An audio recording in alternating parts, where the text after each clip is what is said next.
ओम शांति। 6 दिसंबर 2020। अव्यक्त बाप दादा के महावाक्य सुनने से पहले इस मास के अव्यक्त इशारे ज्ञान का मनन चिंतन करने का क्या फ़ायदा है। बाबा ने कहा, मनन शक्ति की कमज़ोरी के कारण मेजॉरिटी की यही रिपोर्ट रहती कि व्यर्थ संकल्पों को कंट्रोल कैसे करें। अपनी कमज़ोरियों का मालूम तो पड़ जाता है, उस पर समझानी मिलने से अंदर दब जाती है, लेकिन संस्कारों को ख़त्म करने के लिए लाइट और माइट रूप बनना है। पुरुषार्थ के मार्ग को सहज और स्पष्ट करने के लिए नॉलेज की लाइट चाहिए। इस लाइट के लिए फिर मनन शक्ति चाहिए। ज्ञान का मनन चिंतन करने से ज्ञान को एंजॉय कर सकते हैं। तो आज बाबा ने सच्चे सेवाधारियों की निशानी बताई। क्या होता है सच्चे सेवाधारी?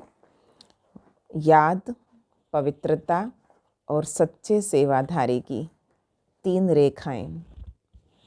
ये 20 फरवरी 1987 की मुरली रिवाइज करेंगे। आज सर्वस्नेही विश्व सेवाधारी बाप अपने सदा सेवाधारी बच्चों से मिलने आए हैं। हम सेवाधारी हैं और सदा के सेवाधारी हैं। जहाँ भी हैं बाबा की सेवा में हैं। पहले अपने आप को सेवाधारी बनाकर बिठाएं और प्यार से मुरली को एंजॉय करेंगे। सर्वस्नेही विश्व सेवाधारी बाप अपने सदा सेवाधारी बच्चों से मिलने आए हैं।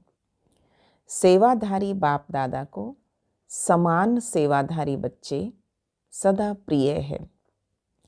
आज विशेष सर्व सेवाधारी बच्चों के मस्तक पर चमकती हुई विशेष 3 लकीरें देख रहे हैं। हर एक का मस्तक त्रिमूर्ति तिलक समान चमक रहा है। ये 3 लकीरें किसकी निशानी हैं? इन 3 प्रकार के तिलक द्वारा हर एक बच्चे के वर्तमान रिजल्ट को देख रहे हैं। एक है संपूर्ण योगी जीवन की लकीर, दूसरी है पवित्रता की रेखा या लकीर, और तीसरी है सच्चे सेवाधारी की लकीर। संपूर्ण योगी जीवन, दूसरा पवित्रता और तीसरा सच्चे सेवाधारी की लकीर। 3 रेखाओं में हर बच्चे की रिजल्ट को देख रहे हैं। अब एक एक करके सुनो। याद की लकीर सभी की चमक रही है, लेकिन नंबरवार। किसी की लकीर या रेखा आदि से अब तक अव्यभिचारी अर्थात सदा एक की लगन में मगन रहने वाली। दूसरी बात, अटूट, सदा अटूट रही। सदा सीधी लकीर अर्थात डायरेक्ट बाप से सर्व संबंध की लगन सदा से रही, या किसी निमित्त आत्माओं के द्वारा बाप से संबंध जोड़ने के अनुभवी हैं। डायरेक्ट बाप का सहारा है या किसी आत्मा के सहारे द्वारा बाप का सहारा है। एक है सीधी लकीर वाले और दूसरे बीच बीच में थोड़ी टेढ़ी लकीर वाले, यानी हम दूसरे सहारे बीच में लेते हुए बाबा का सहारा लेते हैं अंत में। ये है याद की लकीर की विशेषताएं कि इस लकीर सीधी है, सदा चमकती है, अटूट है। तो ये सारी बातें उसमें देखी। और वो कब होगी? जब एक बाप में सदा लगन में मगन रहें। तो बाबा ने एक दूसरी विशेषता देखी आत्माओं में, संपूर्ण पवित्रता की लकीर। इसमें भी नंबरवार है। एक है ब्राह्मण जीवन लेते ही ब्राह्मण जीवन का विशेष बाप का वरदान प्राप्त कर सदा और सहज इस वरदान को जीवन में अनुभव करने वाले।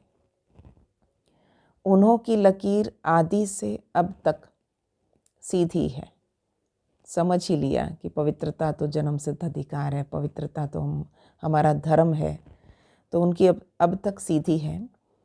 दूसरा, ब्राह्मण जीवन के इस वरदान को अधिकार के रूप में अनुभव नहीं करते, कभी सहज, कभी मेहनत से, बहुत पुरुषार्थ से अपनाने वाले हैं। उन्हों की लकीर सदा सीधी और चमकती हुई नहीं रहती। वास्तव में याद व सेवा की सफलता का आधार, एक पहला था याद, तीसरा है सफलता, इसके बीच में क्या है? पवित्रता। तो बाबा ने कहा याद और सेवा की सफलता का आधार पवित्रता है। योगी जीवन भी पवित्रता के आधार पर बनता है और सेवाओं की सफलता भी पवित्रता से बहुत होती है। सिर्फ ब्रह्मचारी बनना ये पवित्रता नहीं है, लेकिन पवित्रता का संपूर्ण रूप है ब्रह्मचारी के साथ साथ ब्रह्माचारी बनना। ब्रह्माचारी यानी ब्रह्मा के आचरण पर चलने वाले, जिसको फॉलो फादर कहा जाता है। क्योंकि फॉलो ब्रह्मा बाप को करना है, शिव बाप के समान स्थिति में बनना है, लेकिन आचरण या कर्म में ब्रह्मा बाप को फॉलो करना है। तो हर कदम में ब्रह्मचारी यानी ब्रह्मचर्य का व्रत सदा संकल्प और स्वपन तक हो। पवित्रता का अर्थ है सदा बाबा को कंपेनियन, साथी बनाना और बाबा की कंपनी में रहना, यह है ब्रह्मचर्य। पवित्रता का अर्थ है सदा बाप को कंपेनियन बनाना और बाबा की कंपनी में रहना। कंपेनियन बना लिया, एक एक अपने दिल से पूछे, सिर्फ बाबा को कंपेनियन बना लिया, बाबा मेरा है, ये भी आवश्यक है, लेकिन हर समय कंपनी भी बाबा की रहे। या कंपनी कभी कभी और ढूंढते हैं, एंजॉय करना है, कुछ आनंद लेना है, कि बाबा की कंपनी में एंजॉय नहीं कर रहे, तो बाबा बेस्ट फ्रेंड है, कहीं और फ्रेंड्स की ज़रूरत तो नहीं है। तो बाबा ने कहा कंपेनियन बना लिया, ये बात समझ ली है कि बाबा का होके रहना है सब, पर बाबा ने कहा क्या हर समय कंपनी भी बाप की रहे? इसको कहते हैं संपूर्ण पवित्रता। संगठन की कंपनी, परिवार के स्नेह की मर्यादा वो अलग चीज़ है, वो है आवश्यक है, लेकिन बाबा के कारण ही ये संगठन, ये स्नेह की कंपनी है, ये मत भूलना। बाबा मिला तो ये परिवार, ये संगठन, ये सब मिला है। परिवार का प्यार है, लेकिन परिवार किसका है? कि मेरा बाबा के परिवार से बड़ा प्यार है, ब्राह्मण फैमिली बहुत अच्छी लगती है। तो बाबा ने कहा कहीं परिवार में उलझ गए और बाबा भूल गए, ऐसा तो नहीं है कहीं। परिवार किसका है? बाप का। बाप नहीं होता तो परिवार कहाँ से आता? परिवार का प्यार, परिवार का संगठन बहुत अच्छा है, लेकिन परिवार का बीज मत भूल जाना। बाप को भूल परिवार को कंपनी बना लेते हैं, है ना, मतलब एवर रेडी रहते हैं, है ना। बाबा के घर से कुछ इनविटेशन मिल गया कि बाबा ने कहा है या इस यज्ञ के लिए कोई सेवा करनी है, पर बाबा ने कहा कंपनी बाबा की रहे, बाबा के साथ साथ हम हर काम कर रहे हैं। बीच बीच में बाप को छोड़ा तो खाली जगह हो जाएगी और वहाँ माया आ जाएगी। इसलिए स्नेह में रहते, स्नेह देते, स्नेह लेते, समूह को ना भूले, इसे कहते हैं पवित्रता। समझने में तो होशियार होना। तो एक याद समझ में आ गई, और दूसरा पॉइंट है पवित्रता का। कई बच्चों को संपूर्ण पवित्रता की स्थिति में आगे बढ़ने में मेहनत लगती है, इसलिए बीच बीच में क्या हो जाता है ब्राह्मणों को, बीच बीच में कोई को कंपेनियन बनाने का संकल्प आता है, तो और कंपनी की भी आवश्यकता लगती है।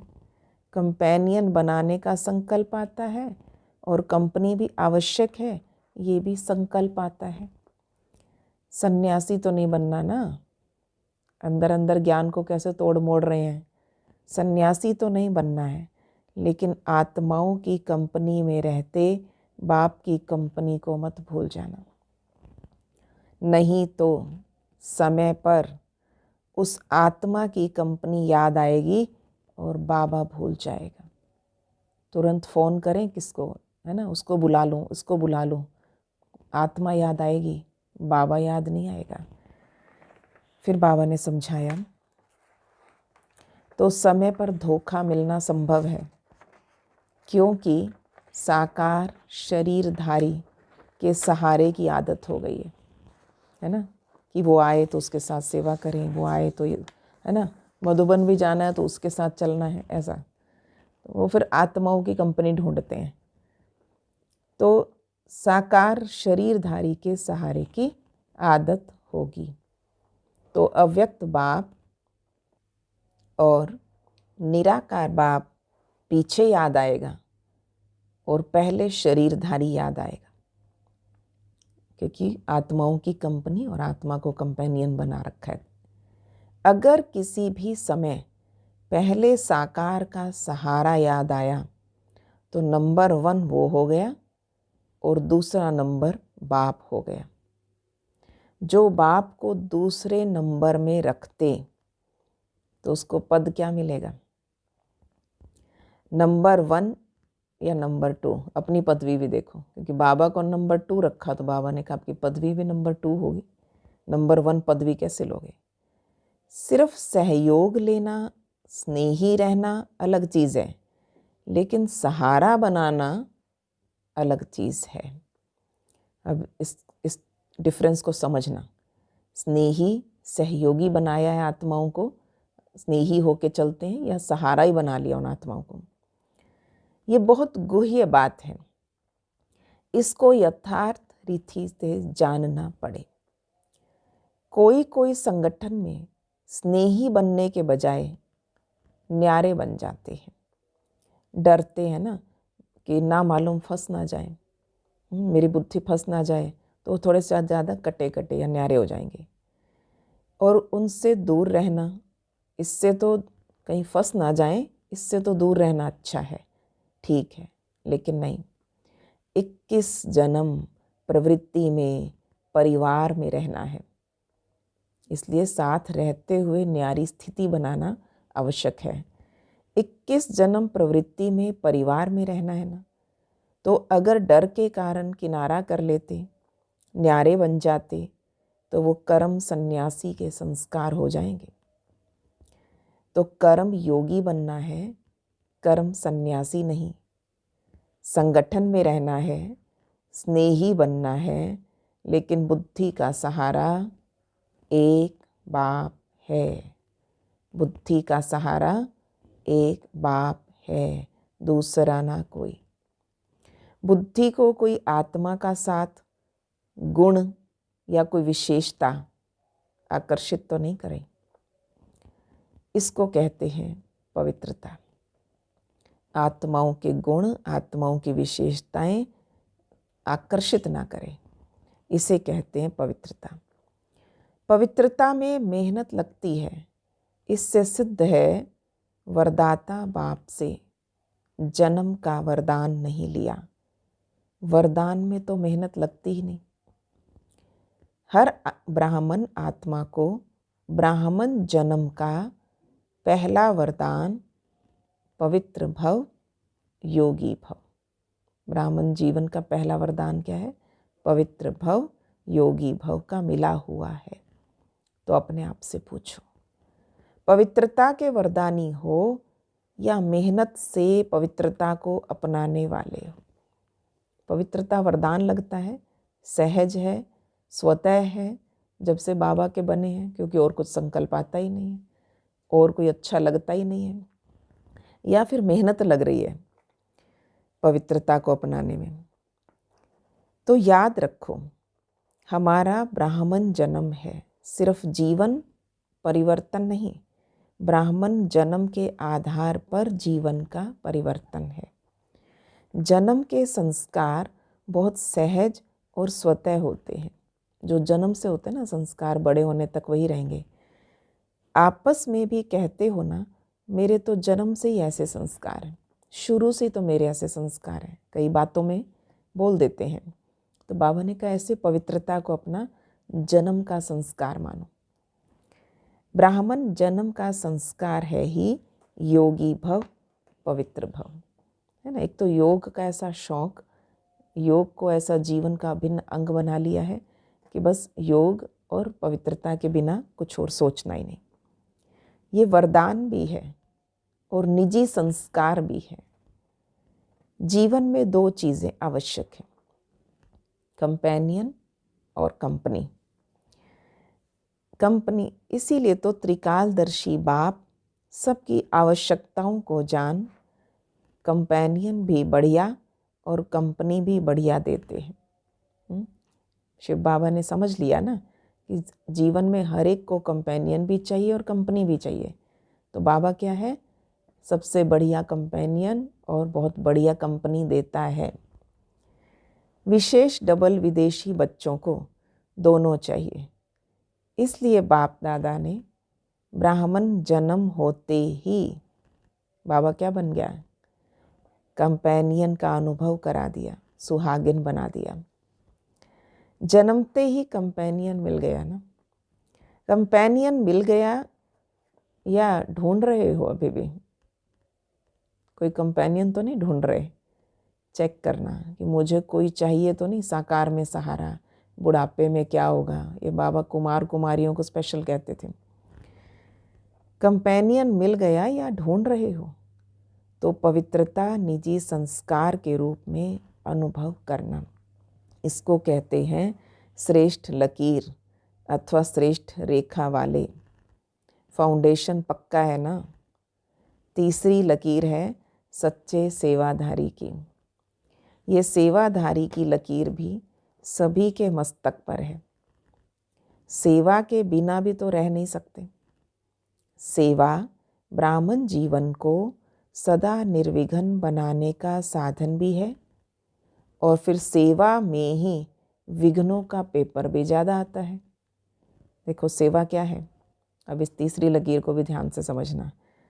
बाबा ने कहा सेवा ब्राह्मण जीवन को सदा निर्विघ्न बनाने का साधन भी है।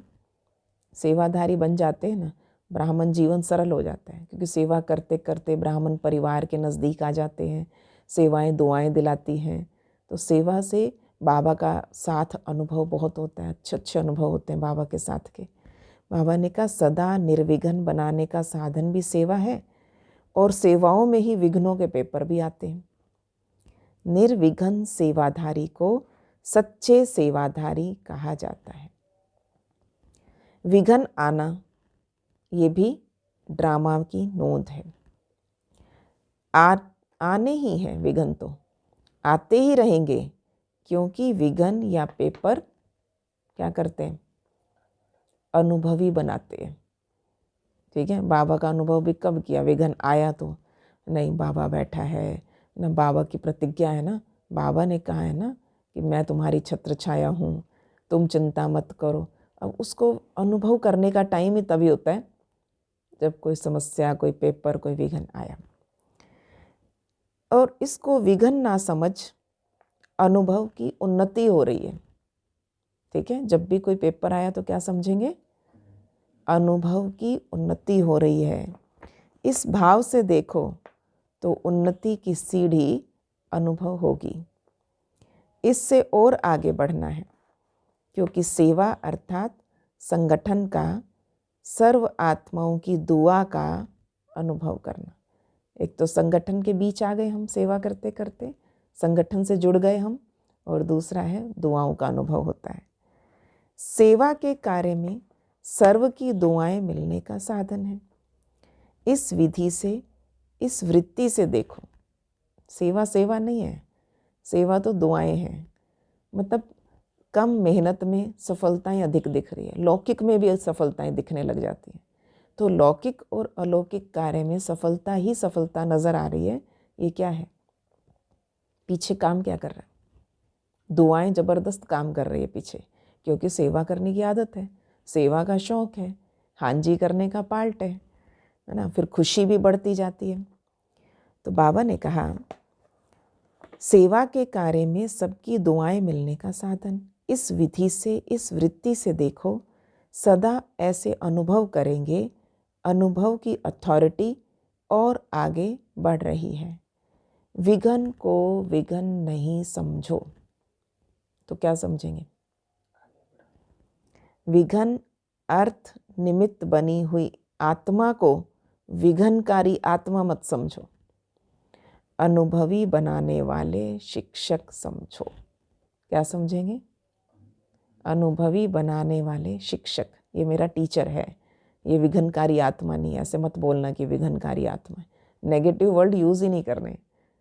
उसे समझ लेना मेरा टीचर है। आप टॉर्चर मत करते रहना, इसने तुम ऐसा कर दिया, वैसा कर दिया, ऐसी आत्मा है नहीं। शिक्षक समझो। जब कहते हो निंदा करने वाले मित्र हैं, तो विघ्नों को पास करा के अनुभवी बनाने वाला शिक्षक हुआ ना। कैसे टीचर है? बाबा ने कहा लोगों के लिए दुनिया में कहते थे निंदा हमारी जो करे मित्र हमारा सोए, जो दुनिया में सुनते थे ना। तो बाबा ने कहा तो विघ्नों को पास करवा के अनुभवी बनाने वाला शिक्षक हुआ ना, पाठ पढ़ाया ना आपको उसने। तो जैसे आजकल के जो बीमारियों को हटाने वाले डॉक्टर्स हैं, वो एक्सरसाइज कराते हैं। तो एक्सरसाइज में पहले दर्द होता है, शुरू में अनुभव है ना सबको। एक्सरसाइज शुरू करो ना जब, तो पहले दर्द होता है, लेकिन वो दर्द सदा के लिए बेदर्द बनाने के निमित्त होता है। कितना सुंदर शब्द है। शुरू में तो दर्द होता है, पेन हुआ, पर क्योंकि सारे पेन ख़त्म करवा देगा, शरीर फ्लेक्सिबल बना देगा, बॉडी को हेल्दी बनाएगा। तो दर्द क्या है? बेदर्द बनाने के निमित्त। जिसको ये समझ नहीं होती वो चिल्लाते हैं। शुरू में दर्दें होंगी ना, छोड़ देंगे एक्सरसाइज करना। तो बाबा ने कहा जिसको समझ नहीं होती वो चिल्लाते हैं, इसने तो और ही दर्द कर दिया। तो इसीलिए इस दर्द के अंदर छिपी हुई दवा है। बाबा देखो किसको कह रहे हैं, ये विघनकारी आत्माओं के लिए इतना सुंदर बाबा एक्सप्लेनेशन दे रहे हैं। बाबा कहते हैं अगर वो दर्द दे रही है, पर हमें शिक्षा भी तो वही दे रही है, अनुभवी तो वही आत्मा बना रही है।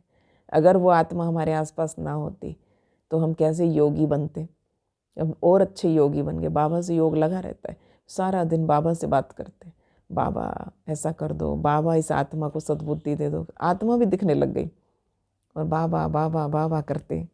तो बाबा ने कहा दर्द के अंदर छुपी हुई दवा है। इस प्रकार रूप भल विघन का है, आपको विघनकारी आत्मा दिखाई पड़ती है, लेकिन सदा के लिए विघ्नों से पार कराने के निमित्त, अचल बनाने के निमित्त वही बनते हैं। इसलिए सदा निर्विघ्न सेवाधारी को कहते हैं सच्चे सेवाधारी। ऐसे श्रेष्ठ लकीर वाले सच्चे सेवाधारी कहे जाते हैं। ये तीसरी लकीर समझ में आई? क्या है तीसरी लकीर? ऐसे श्रेष्ठ लकीर वाले सच्चे सेवाधारी कहे जाते। सेवा में सदैव स्वच्छ बुद्धि, स्वच्छ वृत्ति और स्वच्छ कर्म सफलता का सहज आधार है। 3 बातें। सेवा में सफलता कैसे मिलेगी? स्वच्छ बुद्धि, स्वच्छ वृत्ति और स्वच्छ कर्म सफलता का सहज आधार है।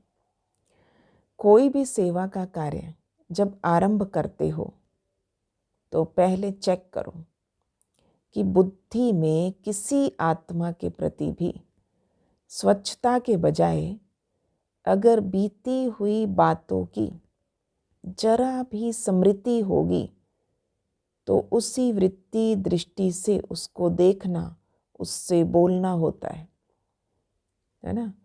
कभी किसी ने विघन डाला, मेरा मन खराब हुआ, मैं डिस्टर्ब हुई, तो आज भी अगर उसी वृत्ति से देख रहे तो आज भी डिस्टर्ब ही होंगे। पर बाबा ने तो वृत्ति चेंज कर दी कि बच्चे वो तो शिक्षक है, वो तो हमें आगे बढ़ाने वाला, वो तो अनुभवी बनाने वाला है। तो थैंक यू करो उस आत्मा को, बहुत बहुत थैंक यू। तो चेक करो बुद्धि में किसी आत्मा के प्रति स्वच्छता के बजाय अगर बीती हुई बातों की जरा भी स्मृति होगी तो उसी वृत्ति दृष्टि से उसे देखना, उससे बोलना होता। तो सेवा में जो स्वच्छता से संपूर्ण सफलता होनी चाहिए वो नहीं होती। बीती हुई बातों की को या वृत्तियों आदि सबको समाप्त करना, यह है स्वच्छता। बुद्धि क्लीन एंड क्लियर होनी चाहिए। क्लीनलीनेस नहीं है कि आप अभी तक पुरानी वृत्ति में पड़े हो, अब तक एटीट्यूड आपने सेम बना रखा है जैसे पहले था। तो बाबा ने बताया, तो स्वच्छता क्या है? बीती हुई बातों को, वृत्तियों को समाप्त करो। बीती का संकल्प भी करना कुछ परसेंटेज में हल्का पाप है। ये धीरे धीरे छोटे छोटे पाप बढ़ते जाएंगे, क्योंकि बार बार वो आत्मा सामने आई और उस आत्मा को देखकर फिर वैसी मन खराब हो रहा है, माथे पे त्योड़ियाँ पड़ रही है। बाबा कहते क्या हो रहा है? ये पाप पे पाप ऐड हो रहा है। संकल्प भी सृष्टि बना देता है। आपको सिर्फ संकल्प आ रहा है उस आत्मा को देख के, संकल्प भी सृष्टि बना देता है। वर्णन करना तो और बड़ी बात है, लेकिन संकल्प करने से भी पुराने संकल्प की स्मृति सृष्टि अथवा वायुमंडल भी वैसा ही बना देता है। फिर कह देते मैंने जो कहा था ना ऐसा ही हुआ, मैंने कहा था ना ये ऐसा है, फिर बाबा कहते वो वैसे ही होगा, क्योंकि आपके अंदर बार बार संकल्प ऐसे आते हैं। लेकिन क्यों हुआ? अब बाबा उसकी गहराई समझा रहे हैं। बाबा इतना डेप्थ में जाते हैं, क्यों हुआ? आपके कमज़ोर व्यर्थ संकल्प ने व्यर्थ वायुमंडल की सृष्टि बनाई। इसलिए सदा सच्चे सेवाधारी अर्थात पुराने वाइब्रेशन को समाप्त करने वाले, जैसे साइंस वाले शस्त्र से शस्त्र को ख़त्म कर देते हैं, एक विमान से दूसरे विमान को गिरा देते। बाबा देखो दुनिया के स्थूल एग्जाम्पल कितने अच्छे दे रहे हैं।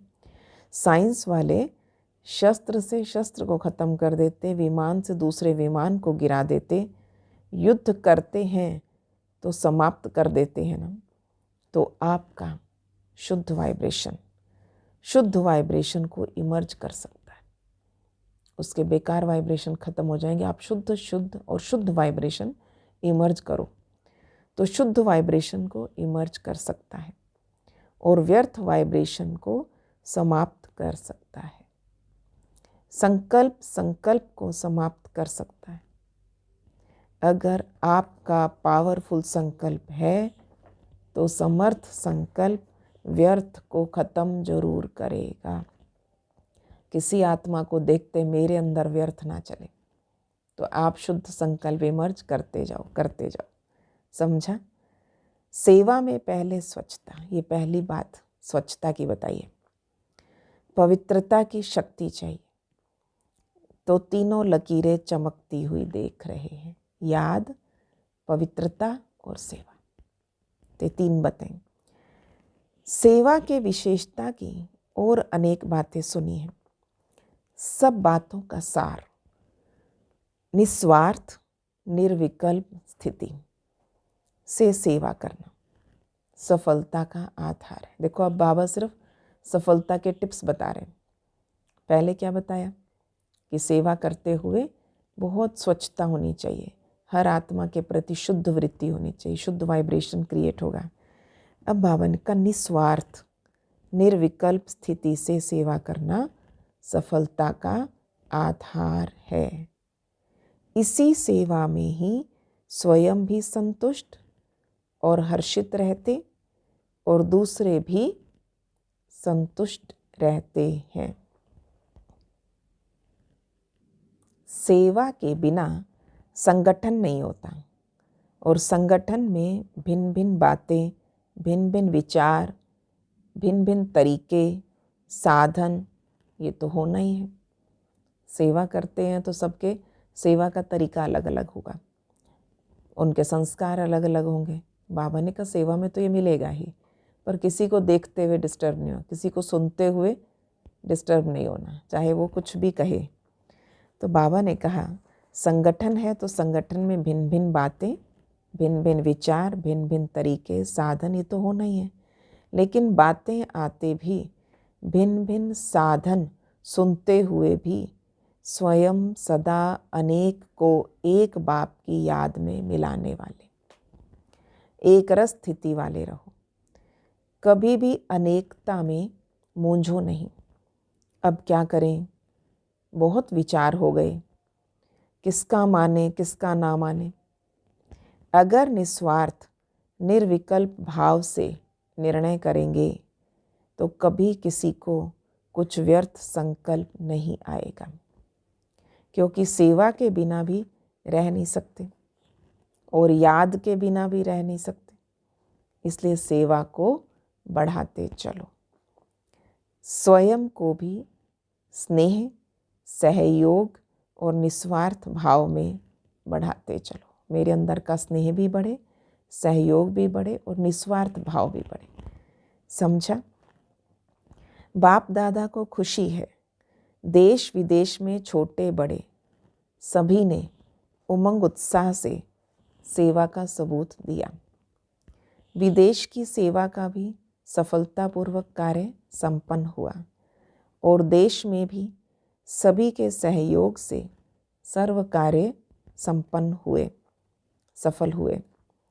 तो बाप दादा बच्चों की सेवा की लगन को देखकर हर्षित होते हैं।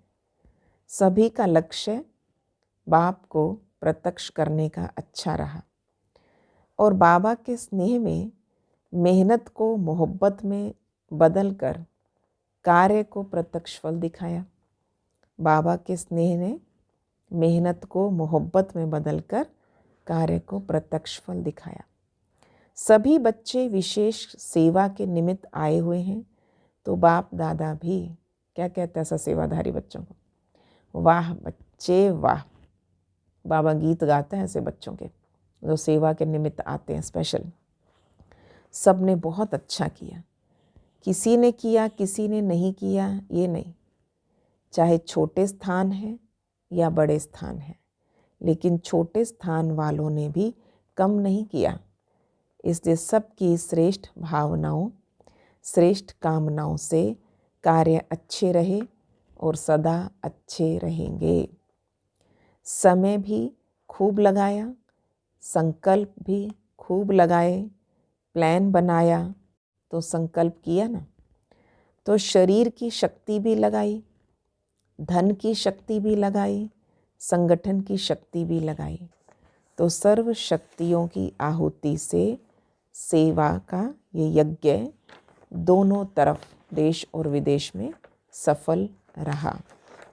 ये 1987 की मुरली चल रही है। तो ग्लोबल कोऑपरेशन इसका बहुत बड़ा प्रोजेक्ट सारा सफल हो रहा था। बहुत अच्छा कार्य रहा। ठीक किया या नहीं किया ये तो क्वेश्चन ही नहीं। बाबा ने कहा जिसने जो किया, छोटे स्थान पे किया, बड़े स्थान पे जो किया, बहुत अच्छा किया। सदा ठीक रहा और सदा ठीक रहेगा। चाहे मल्टी मिलियन पीस का कार्य किया, चाहे गोल्डन जुबली का कार्य किया, दोनों ही कार्य सुंदर रहे। बड़े बड़े कितने प्रोग्राम थे, गोल्डन जुबली का और दूसरा multi million of peace appeal. तो जिस विधि से किया वो विधि भी ठीक है। कहाँ कहाँ चीज़ की वैल्यू बढ़ाने के लिए पर्दे के अंदर वो चीज़ रखी जाती है और पर्दा और ही वैल्यू को बढ़ा देता है और जिज्ञासा उत्पन्न होती है कि देखें क्या है। पर्दे के अंदर है तो ज़रूर कुछ होगा, लेकिन यही पर्दा प्रत्यक्षता का पर्दा बन जाएगा। अभी धरनी बना ली, धरनी में जब बीज डाला जाता है तो अंदर छिपा हुआ डाला जाता है। बीज को बाहर नहीं रखते, अंदर छिपा के रखते हैं, और फल व वृक्ष गुप्त बीज का ही स्वरूप प्रत्यक्ष होता है। तो अब बीज डाला है, वृक्ष बाहर स्टेज पर स्वतः ही आता जाएगा। खुशी में नाच रहे हो ना, बच्चे क्या कह रहे हो? वाह बाबा। और बाबा क्या गीत गा रहे हो? वाह बच्चे वाह। खुशी में नाच रहे हो ना, वाह बाबा तो कहते हो, लेकिन वाह सेवा भी कहते हो। अच्छा, समाचार तो सब बाप दादा ने सुन लिया। इस सेवा से जो देश विदेश के संगठन से वर्ग की सेवा हुई, ये चारों ओर एक ही समय पर एक ही आवाज़ बुलंद होने या फैलने का साधन अच्छा है। बाबा कहते आवाज़ फैलती कैसे है? चारों ओर एक ही समय पर एक ही सेवा होती है। तो बाबा ने कहा चारों तरफ आवाज़ फैल जाता। आगे भी जो प्रोग्राम करो, लेकिन एक ही समय देश विदेश में चारों ओर एक ही प्रकार की सेवा कर, फिर सेवा का प्रत्यक्ष स्वरूप मधुबन में संगठित रूप में हो। चारों ओर एक लहर होने के कारण सब में उमंग उत्साह भी होता है, और चारों ओर रूहानी रेस होती है। रेस नहीं है, रूहानी रेस है कि हम और ज़्यादा से ज़्यादा सेवा का सबूत दें। तो इस उमंग से चारों ओर नाम बुलंद हो जाता। इसलिए किसी भी वर्ग को बनाओ, लेकिन चारों ओर सारा वर्ष एक ही रूपरेखा की सेवा की तरफ अटेंशन हो। तो उन आत्माओं को भी चारों ओर का संगठन देख उमंग आता है, आगे बढ़ने का चांस मिलता है। इस विधि से प्लान बनाते बढ़ते चलो। पहले पहले अपनी अपनी एरिया में उस वर्ग की सेवा कर छोटे छोटे संगठन के रूप में प्रोग्राम करते रहो, और उस संगठन से फिर जो विशेष आत्माएं हो उसको इस बड़े संगठन के लिए तैयार करो। पहले छोटे छोटे प्रोग्राम करो, हर प्रोग्राम से दो दो एक एक आत्माएं निकलती जाएंगी, फिर उन आत्माओं को इकट्ठा करके एक बड़ा प्रोग्राम करो। लेकिन हर सेंटर या आसपास के मिलकर करो, क्योंकि कई यहाँ तक नहीं पहुँच सकते। वहाँ पर ही संगठन का जो प्रोग्राम होता उसमें भी उन्हों को लाभ होता है। तो पहले छोटे छोटे स्नेह मिलन करो, फिर जोन को मिलाकर संगठन करो, फिर मधुबन का बड़ा संगठन हो। तो पहले से ही अनुभवी बन करके फिर यहाँ तक भी आएंगे। लेकिन देश विदेश में एक ही टॉपिक हो और एक ही वर्ग के हों, ऐसे भी टॉपिक्स होते हैं जिसमें दो चार वर्ग भी मिल सकते हैं। कोई ऐसा टॉपिक निकालो जिसमें दो चार वर्ग इकट्ठे हो जाएं। टॉपिक विशाल है तो दो तीन वर्ग के भी उसी टॉपिक बीच आ सकते हैं। तो अभी देश विदेश में धर्म सत्ता, राज्य सत्ता और साइंस की सत्ता, तीनों के सैंपल तैयार करो।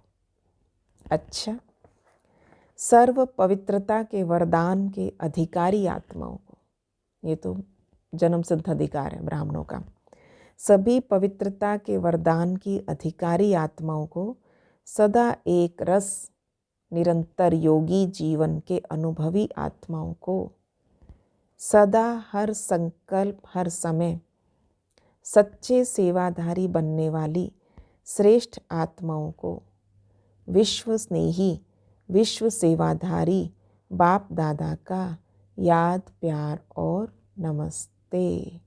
हम रूहानी बच्चों की रूहानी बाप दादा को नमस्ते जी, नमस्ते जी। गुड मॉर्निंग बाबा, शुक्रिया बाबा, वाह बाबा वाह।